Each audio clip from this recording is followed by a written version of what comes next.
Hi, I'm your host, Rebecca Hidalgo-Rains with Grateful Heart TV, and right now we're going to have a different type of episode today.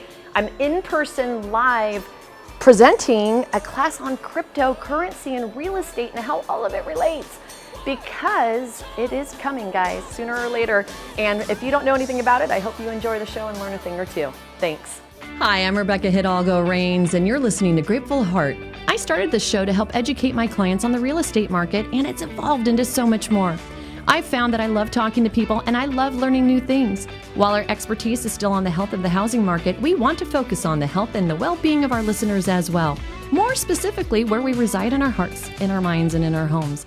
The biggest purchase in our life just isn't a house. It's where we raise our children, start a new business, pray for our loved ones, and follow our dreams. It's even where we listen to our favorite podcast. When we are successful at home, everything else just falls into place, and we are so grateful for that. Home is where the Grateful Heart is. Thank you for joining us today.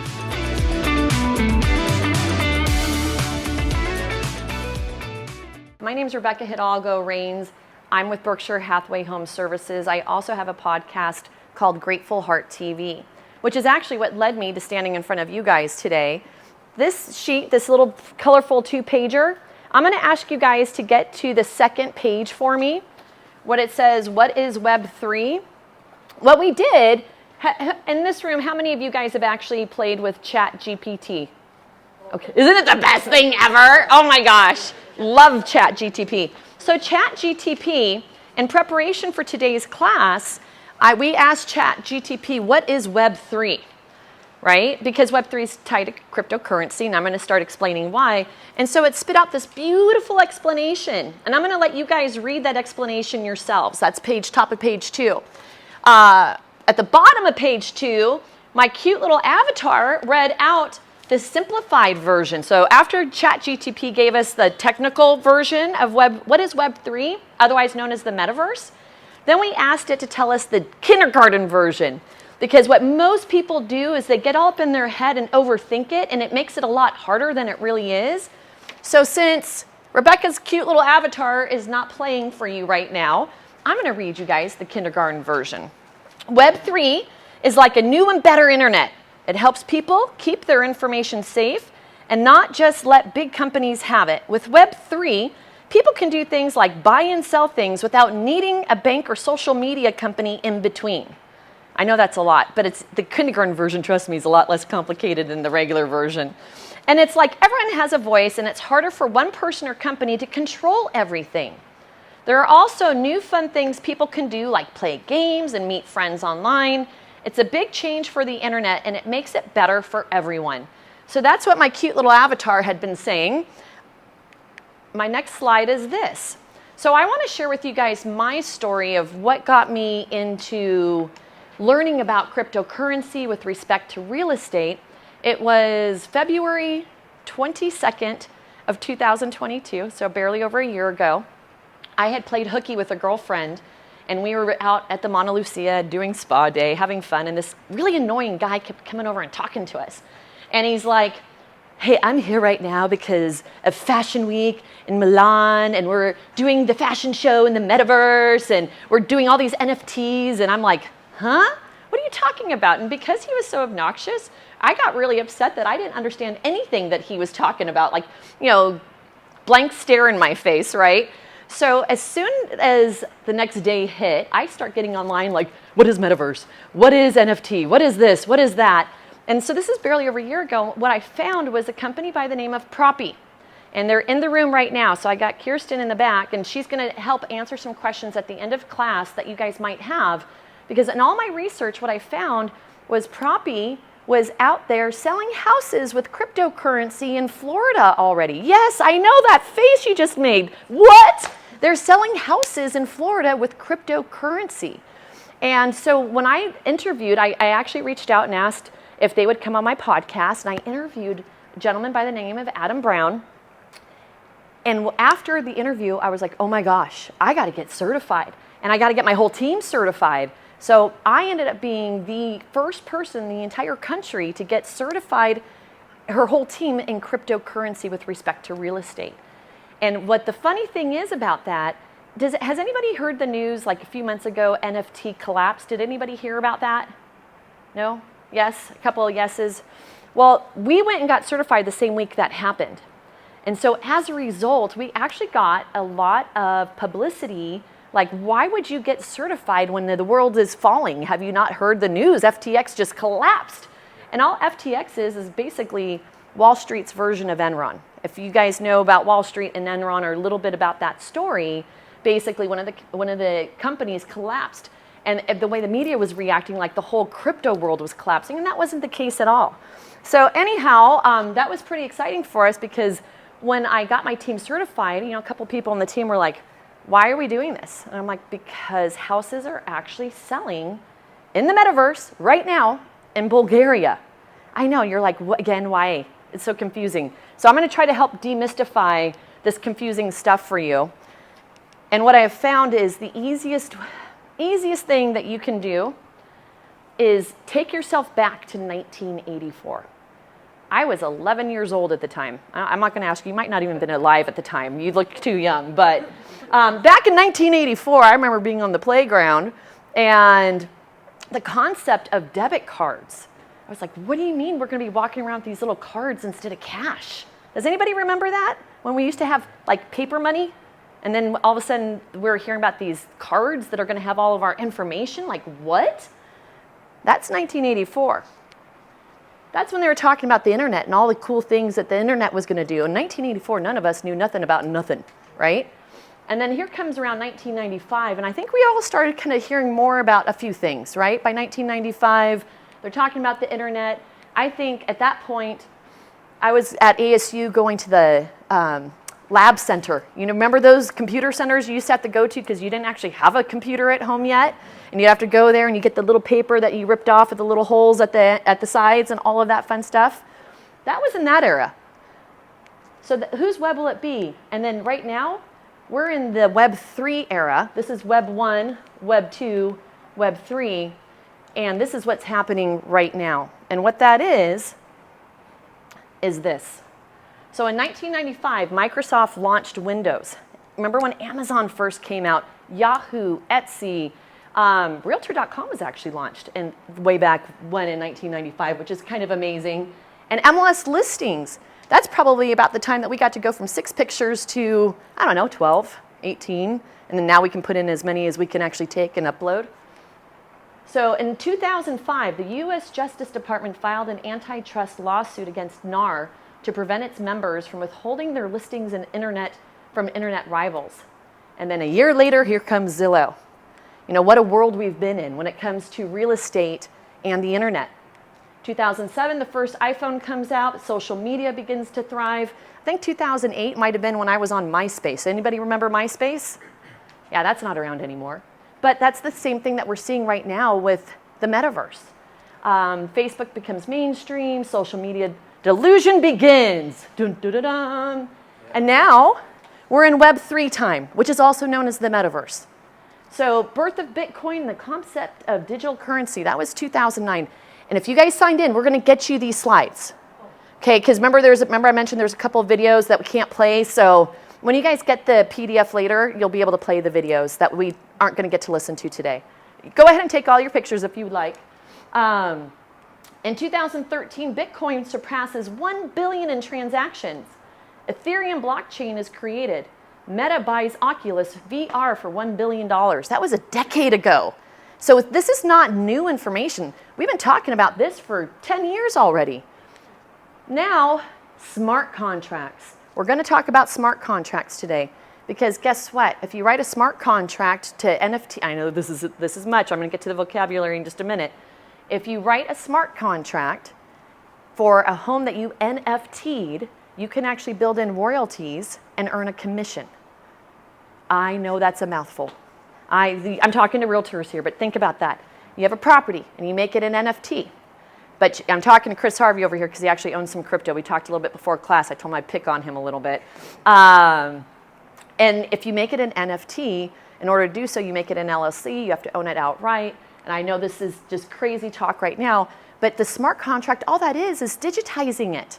So what I really want to put across before we get into the definitions and the vocabulary is all we're talking about today is money, different types of money, and making it on the internet and doing transactions on the internet. It's that simple.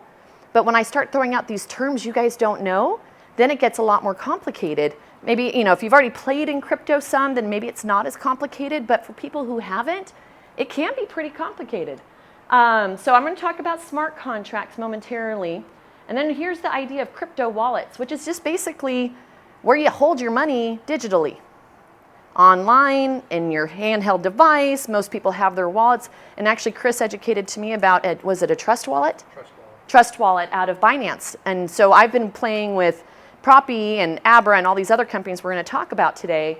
But there's definitely a lot of people out there trying to beat each other to the finish line, right? Just like MySpace lost to Facebook, there's going to be some loser companies like FTX that lost out when they were trying to become the company. So that said, our first real estate transaction using Bitcoin 8 years ago, long time ago. So this is not new stuff, guys. And then blockchain is another concept we're going to talk about today because smart contracts get recorded on the blockchain. All that is no different than our documents getting recorded at the county recorder's office. But it's digital. I know, I see your face. So think about it. When you guys go to close a transaction in real estate, your title company records it at the county recorder's office, right? Right? And then you get a commission check afterwards. It's always a fun day, right? We like those days. So imagine this. Your contract you're writing that's digital. I mean, we do that right now with Transaction Desk. How often are you printing out a contract and people signing it by hand anymore, right? So it's a digital contract that gets recorded digitally. That's it. But they make it sound so complicated. So one thing that I've learned in learning this material, okay, we use SPUDs. We talk about Binzers. We talk about DOM and TOM and all these other acronyms in real estate, right? This world has theirs. And we just have to learn it so that we can understand what they're talking about. Once we learn the vocabulary, the concepts are so much easier to comprehend. They really are, I promise. So I'm going to move forward. In 2018, the first real estate sale recorded on the Ethereum blockchain. Ethereum is a type of cryptocurrency. And their blockchain is basically their county recorder's office. So it sounds more complicated when you read it until you have somebody break it down for you a little bit, right? And then 2019, during COVID, how many of you guys heard about Snoop Dogg's rock concert on the Metaverse? I got a couple of yeses in the back of the room.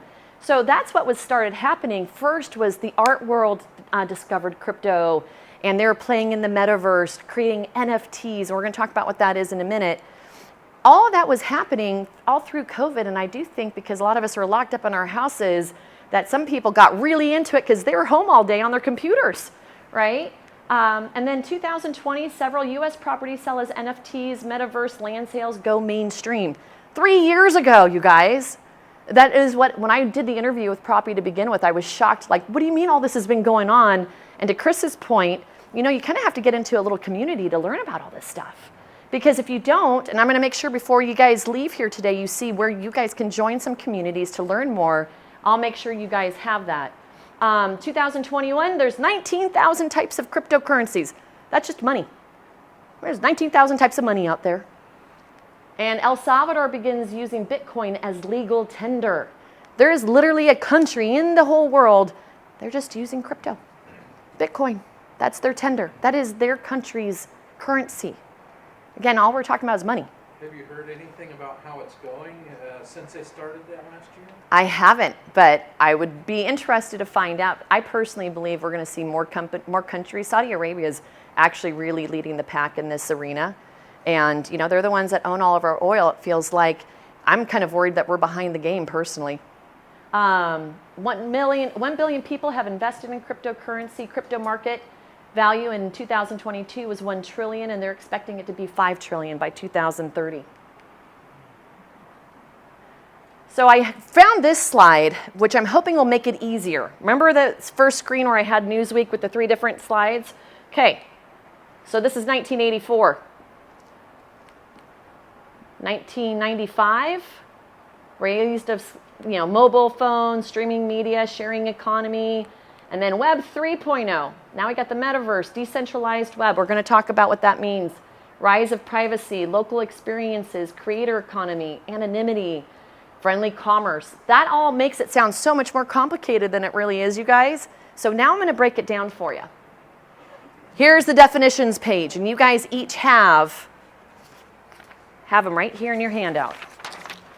So we figured after all the times that I've been in classes now in this last year, the hardest thing I've found trying to share this material is really this. So I wanted to make sure everybody went home today with the definitions. And thank goodness for ChatGTP. We love ChatGTP because, we ran these definitions through there just to make sure they were easy to comprehend.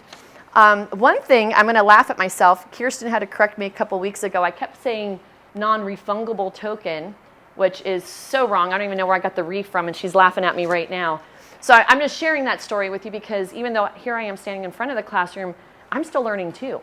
Most people who are in this world, it's a constant learning curve because everything is changing all of the time and improving and getting better. So the more you're in it, the more you understand it, the more you hear it.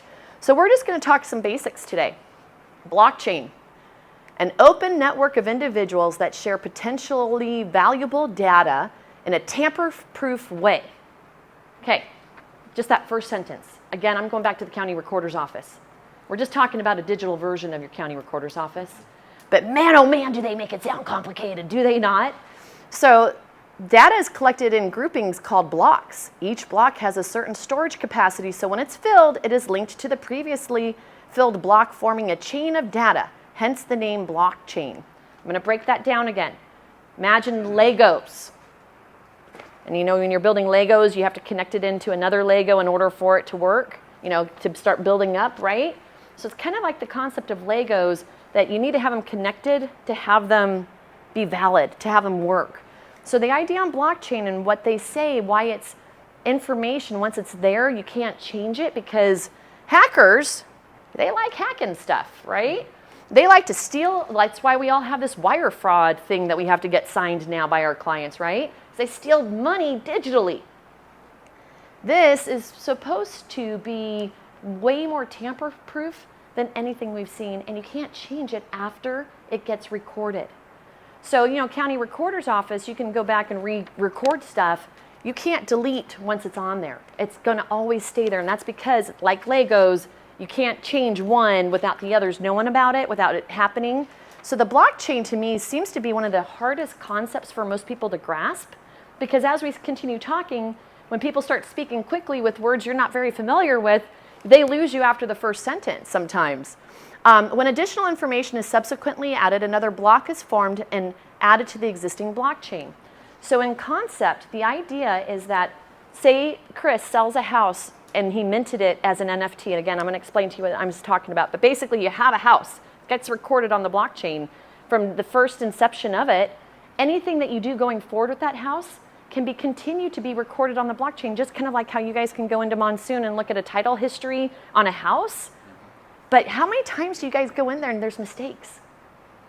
I don't know about you guys, but I know there's a lot of mistakes that happen, and apparently in the blockchain that doesn't happen. They can't tamper-proof, like the hackers haven't been able to get in there. And then remember I mentioned earlier smart contract? Really, guys, if you read the definition of it, a smart contract is a self-executing contract of the terms of the agreement between buyer and seller, blah, blah, blah, blah, blah, blah, blah, blah, blah. Okay, what that really is talking about, it's just a contract we use today, and it gets recorded on the blockchain. Again, they just make it sound way more complicated than it is, and it comes into talking about decentralized blockchain networks. So the idea behind a blockchain, also why it's so secure, is when they say centralized versus decentralized, decentralized is talking about all these computers all over the world having the same information and basically being able to verify each other's information. So there's not just one source of the information. When it's one source, it's centralized. They throw this term around a lot, and it gets really confusing because when they're talking about decentralized information, all they're talking about is information really can't be tampered because there's a gazillion people out there that know the information. So a hacker can't hack all gazillion nodes, and we're going to talk about, actually I think nodes are on your sheet. Yeah, nodes are on your sheet. They have to do with blockchains. Cryptocurrency, I hope I've already killed this with a dead horse, or however the saying goes. All it is just electronic money, guys. Nothing crazy here. What are some of the cryptos you own? Chris? Ethereum. You own Ethereum? That's one of the big main ones. ADA. Yeah. They say the best way, and I did this. Dogecoin. Dogecoin. The meme. Yeah. I mean, and Solana's another one that I've invested in. They say the best way to learn and to know when your clients that are playing in crypto, just get a basic wallet. And we're going to talk about a couple of real basic wallets. Throw in 20 bucks. And then that way you know when it's coming up or going down. You know, you don't have to invest a lot to kind of follow what's going on out there. And if you just pick a couple different currencies, it's really interesting to watch it, just like the stocks, going up and coming down. You actually don't even have to buy crypto to get that. An app to see your currency going up or down. It's true. You don't have to, but when it's your money, when it's your money, you pay attention a little bit closer when it's going up and down. I'm just saying. Okay, so the metaverse. A virtual reality space in which users can interact with a computer-generated environment and other users. That's just a mouthful of talking about. We're going to be able to walk into the internet with our virtual reality glasses and experience it like I'm walking right here by you instead of being back there by the screen. It's going to be more of a 3D immersion into the internet. So if you actually create an avatar like I had in the very beginning of the class, you could be walking around and checking stuff out, and guess what? There's things coming out there where you're going to be able to have a digital twin, I'll explain what that means, of a property that lives in real life that also exists in the metaverse, and you can buy both. Yeah, I know, that's a lot, isn't it? I know, you're going to see the crinkling of your face. You're like, that's a lot of information. But really, all the metaverse is a really cool version of today's internet on steroids. Then we get to the crypto wallet. And you talked about a trust wallet through Binance. I have Coinbase, which is a real basic one that a lot of people start on. You probably started on Coinbase too, didn't you, Chris? Yeah, I did. Coinbase was the first exchange that I signed up with. And then looking at coins that they didn't have, then I expanded to Binance US, which had a whole nother array. Plethora of them. But the wallets are basically just decentralized, you know, they call them DeFi wallets. And so they're kind of universal. That certain wallets can support some coins and others with a rare one. So to put it into your head to make it easier, perhaps, I bank with Chase. I don't know if anybody else banks with Chase, maybe Bank of America for you. All it is you're logging in to see where your money's at. A crypto wallet, you're logging in to see where your money's at. It's just really the same difference. I hope that kind of makes sense a little bit for you guys. The one thing that really makes sense right now is when you're seeing these banks close down and these depositors lose their money. The whole concept behind a crypto wallet is you are your own bank. You carry the keys to your own money, which means that it cannot be lent out and when you make your $100 deposit at Bank That's of America, a killer example. 10 times. So you can do that yourself, and that's what they call staking. And we're going to get there. A different level of staking, which is just basically earning interest on your money. We're totally going to get there, Chris. But the whole concept of the wallet is that you are the control of your own keys, your own wallet, not the bank, the centralized authority. No, and that's a wonderful explanation. And because of all the banks, the 4 banks that failed in the last couple of weeks, there was a bank run, people running to get their money out. To his point, the reason why that happened is because those banks get to loan out 10 times what they actually hold in their account. And they're not required to hold reserves. Which is even scarier. Again, why 4 of them collapsed in the last few weeks. And to your point, you could borrow your own money, and we're going to get there and explain how that part works. Actually, Tracy King with Prosperity Mortgage is going to cover that part. There are some risks involved. Absolutely. There's risks in everything. There's no matter what you do, nothing ventured, nothing gained, and there's a lot of people who are waiting for. I'm just mean as far as putting your money in the bank. Oh. It seems to be a little safer than buying some crypto and then finding out the bottom fell out of it, and you have. So you know what the thing about crypto? The easiest way for me to explain it to people, to me, it feels like you're just playing in the stock market. So if you don't have a threshold for investing in the stock market, and depending what stocks you might choose to invest in are more risky than others. That's really. I do, and I do have cryptos, but I'm just saying the bank analogy is good, but it's a lot riskier than using the bank, I think. Unless you have under $250,000. that's even better. If you're talking about crypto, but in addition to on these DeFi wallets is the stable coins, right? Stable Right. coins. So the entry level of most of the populace that's going to get into the digital wallets are going to start out with just the stable coin, which Yeah. is going to be a Bitcoin. USD coin, Yeah. which is a digital dollar. So you're just converting your paper dollar to a digital dollar. And Well, it's a lot in more there. fun than banking. Oh, well, I will tell you one word that you're going to hear thrown around a lot is fiat. And it's on page 2 of your definitions. Yeah, you know what it is. All fiat is cash. But again, I'm kind of going back to my explanation of Benzers and Spuds and all the acronyms we use in real estate. They use fiat when they're talking about cash. Just simple stuff. Go ahead. Can you go over the concept of mining? Mining, I'm getting there. You're just ahead of me. God. Yeah, he's like, oh, we're going to get into mining today. Okay, let's do this. All right, well, I didn't finish the NFT.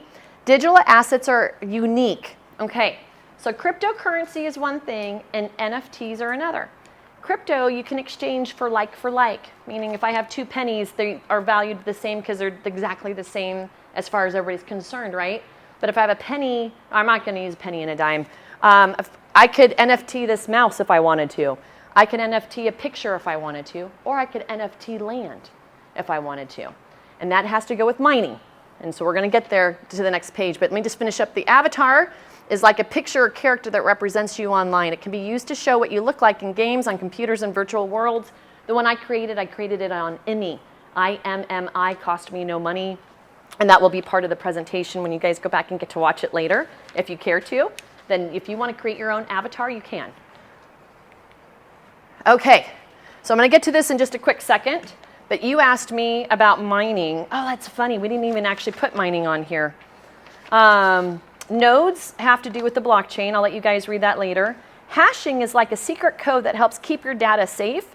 It takes a piece of data and turns it into a special code that only a computer can understand. We did it in kindergarten version, ladies, huh? So the definitions that are on here are actually kindergarten version to make it as simple as possible for you guys to understand those concepts. Proof of stake consensus. Users put down a stake of cryptocurrency in order to be eligible to validate blocks and earn rewards.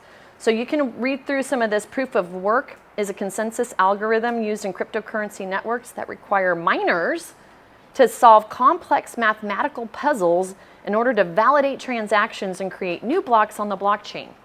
So essentially, there's a whole bunch of people with a whole bunch of computers, and they're going around getting paid to mine and mint on the blockchain all kinds of stuff.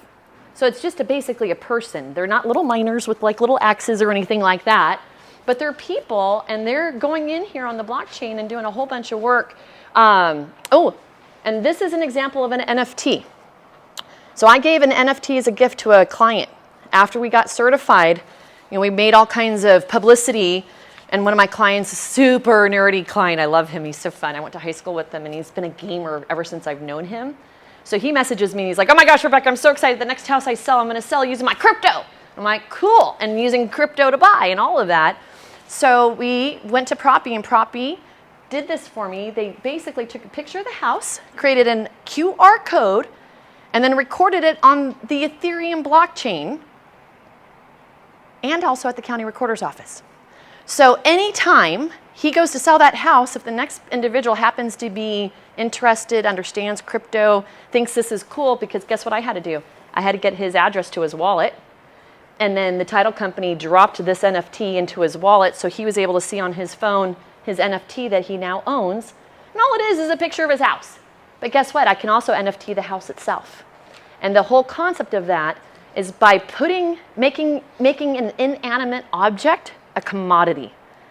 That can be, to your point, remember earlier you were talking about fractalization and tokenization, and those words we didn't even put on our definition sheet, which I probably need to add a few more because those are words that are thrown around a lot. So essentially an NFT allows somebody to sell something as one unit, which is what they've done with Proppy in Florida for a couple of the properties that they've sold, or people can own a percentage of it, kind of like a timeshare.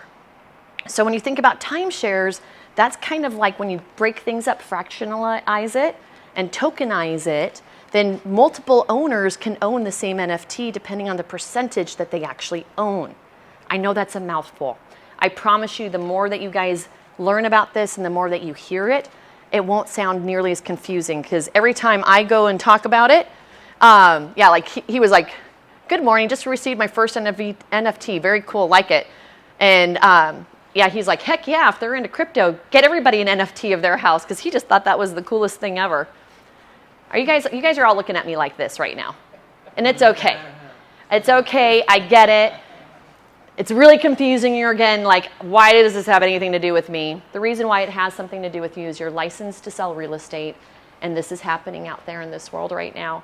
And those of us who get into it before everybody else gets into it, when the crypto winter is over and there's hungry people wanting to reinvest their money into real estate, because we've had a few of those phone calls, you need to understand why. Who came first, crypto or the blockchain? Fast. Transactions are delivered straight from the sender to the receiver, eliminating the need for one or more intermediaries. So these are examples and reasons why to use crypto and blockchain. It's consistent. Blockchain's networks operate around the world 24 hours a day, 7 days a week. That is true. If you want to send somebody money at 2 a.m. tonight, you can. You don't have to wait for the bank to open up tomorrow to send a wire. No Western Union? No, and in Western Union is a lot more expensive. You can send $1 million on Ethereum for a heck of a lot less than you can on Western Union. That's another reason. That's the inexpensive point. Oops, I went too far. Blockchain's distributed network of nodes provide collective protection against attacks and outages. So the nodes, remember I was talking about Legos? Just think of nodes and blockchain with Legos, and I think that helps remember what it is. And tamper-proof, because you can't change one Lego without changing a gazillion Legos, kind of thing. How blockchain will transform real estate. So decentralizing the MLS, there's companies out there, I've talked to one firm, and that they're trying to do is have auctions. So this is what we're seeing so far is if you NFT a property, you auction it. And there's a lot of companies rushing to the finish line trying to be the company. Property is one that I've chosen to work with. There's another company here local, and they were wanting me to put a property on. I'm talking to them about putting a property on their platform and auctioning it off. And they aren't making me do it as an LLC, which I find pretty fascinating. Tokenized ownership, smart contracts, decentralizing Airbnbs. So 10 people can own an Airbnb in theory if they do it this way. Preventing title fraud, crowdfunding, kind of the same concept. You have a lot of people invested in the same thing. Preventing wire fraud, property inspection, transparency, fighting mortgage fraud, and title transfer transparency. Today, we have Alice the buyer and Bob the seller, and we have all these people involved.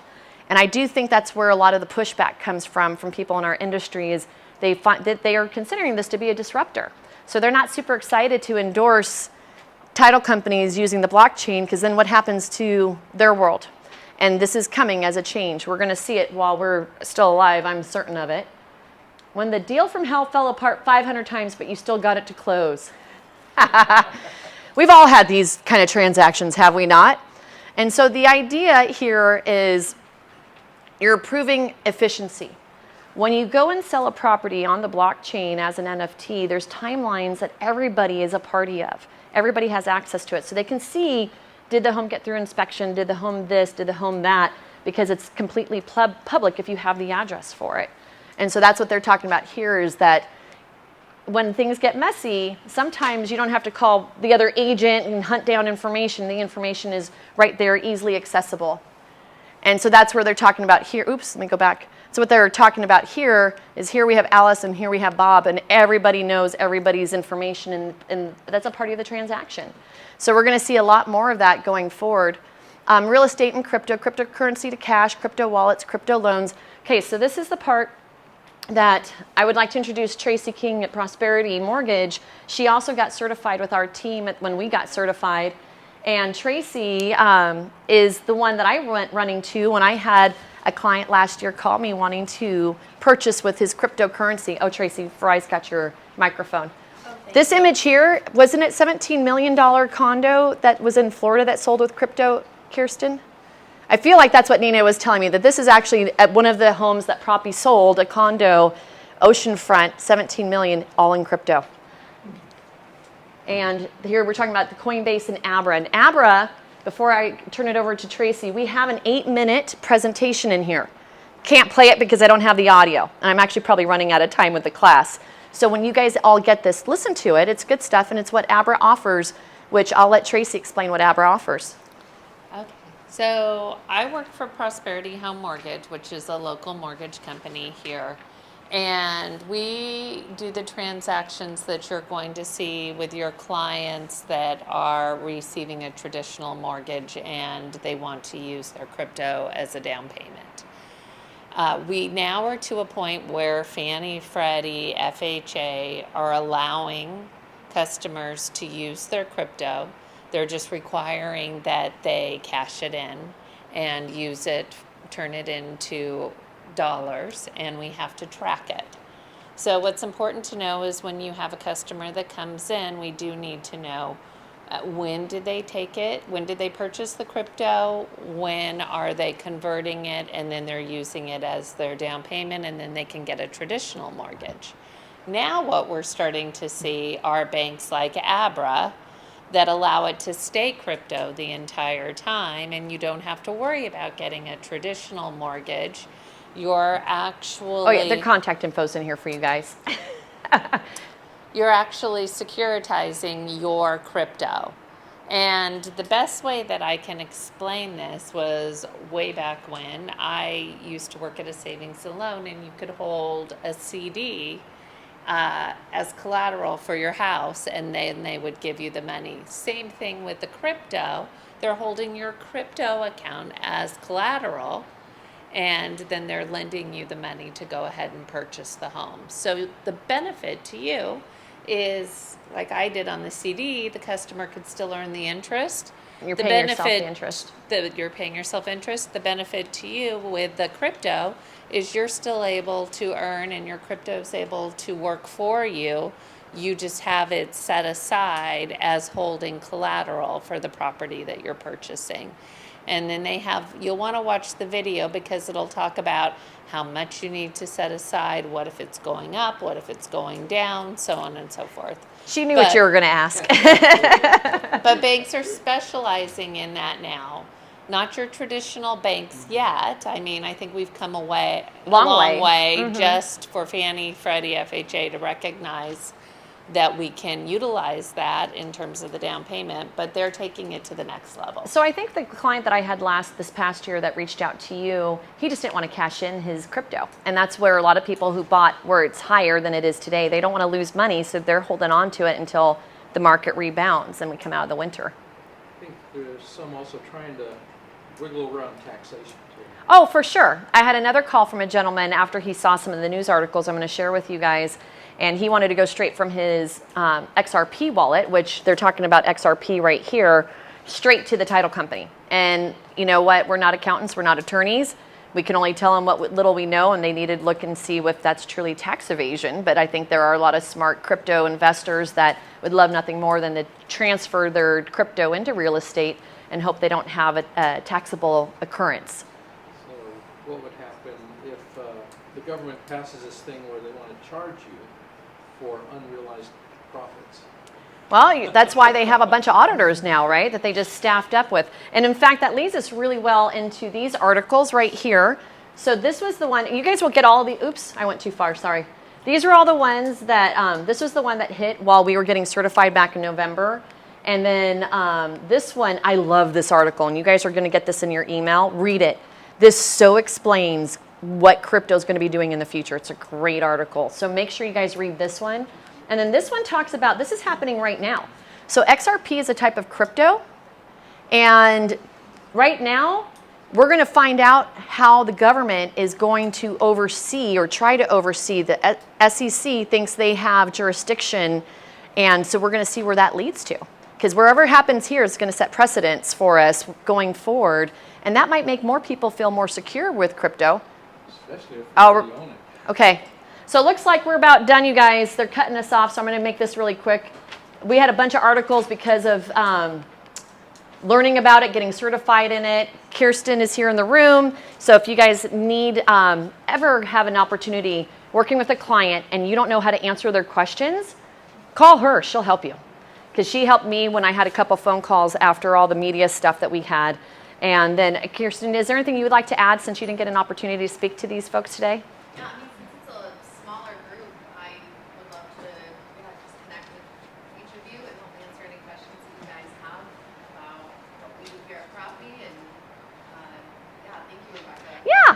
No problem. What I'll do is we'll have this recording and we'll share it with everybody, and then that way you guys can get the videos you didn't get to see today, and then you'll have some other resources, and that's what I was going to share. If you guys get onto Abra's website and sign up, and also Proppies, they actually have a great community, both of them. I get emails dripped on me every week of things I can hop on to. They have meetups all the time so that you can learn and talk crypto with people and learn more yourself. So thank you for your time today. I hope you guys enjoyed the class. And thank you. Glad you guys chose to come over here and keep learning about this stuff. I promise you it's happening. If you're looking for a mortgage, you need a personalized plan, not a click button get mortgage option. My team and I have saved families thousands by proactively planning their home purchase or a refinance. Buying a home is a huge decision, and it deserves a strategic approach. My team and I provide a comprehensive mortgage plan, including a complete credit analysis outlining the steps needed to improve your credit score and help you qualify for the best rates and terms in the market. Visit us at tkteam.us today. We'll ensure you get the best guidance so you can make the best decisions. The TK Team, moving you forward. Hi, I'm Rebecca Hidalgo Rains with Berkshire Hathaway Home Services, and I've been selling homes here in the Valley for over a quarter of a century. I want to say that experience truly matters, so when you're looking for a realtor to help you either buy or sell your biggest purchase of your life, I hope you'll consider using me. My experience doesn't matter near as much as my clients, so I do dare you to Google me, and I promise you'll see nothing but fantastic reviews, because I really do truly care to help navigate you and your family to the very best experience you'll ever have with buying a home. Have you been thinking about buying a new house or refinancing your existing mortgage? Interest rates are still around historically low levels. Why pay a higher rate when you don't have to? Call Joe Smith, me, at Epic Mortgage LLC, 602-741-4121 for a free mortgage quote or pre-qualification. Epic Mortgage LLC is a locally owned, independent mortgage brokerage that provides low-cost options for its customers. Independently owned means low overhead, so you get the best rates, fees, and service. Keep more of your money. Brokers are better. Realtor recommended for over 20 years? Contact me, Joe Smith, at Epic Mortgage today, 602-741-4121. Whether purchasing a home or refinancing, we know you have choices when it comes to choosing a title company. Navi Title Agency is the leading source for all title, escrow, and marketing needs. With access to the largest title insurance underwriter, Navi Title facilitates successful closings and protects clients from fraud. Creating solutions that save time and money for everyone, ask your realtor or loan officer today about using Navi Title on your next real estate transaction. Navi Title Agency is locally owned and operated in the state of Arizona.